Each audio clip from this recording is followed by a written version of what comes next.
దాదాపు తెలుగు స్టార్ హీరోలందరికీ కెరీర్కి మంచి కంబ్యాక్ ఇచ్చిన డైరెక్టర్ పూరి జగన్నాథ్.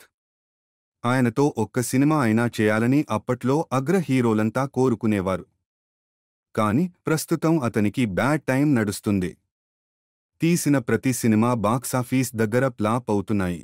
ఇటీవలే తీసిన లైగర్, డబుల్ ఇస్మార్ట్ లాంటి పాన్ ఇండియా సినిమాలు కూడా భారీ స్థాయిలో నష్టాలను మిగిల్చాయి.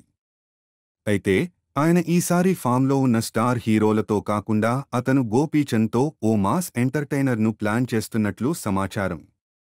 కథ కూడా ఓకే కావడంతో ఈ ప్రాజెక్ట్కి గ్రీన్ సిగ్నల్ లభించినట్లు తెలుస్తోంది. ఇక గోపీచంద్ కెరీర్ విషయానికి వస్తే ఆయన గత కొంతకాలంగా సరైన హిట్ లేక వెనుకబడ్డాడు. సిటీమార్, రామబాణం వంటి సినిమాలు ఆశించిన స్థాయిలో ఆడకపోవడంతో ఇప్పుడు కథల ఎంపిక విషయంలో మరింత జాగ్రత్తగా ఉన్నారు. అయితే వీరిద్దరి కాంబోలో 2010లో వచ్చిన గోలీమార్ మూవీ ఎంతటి విజయాన్ని సాధించిందో మనకు తెలిసిందే.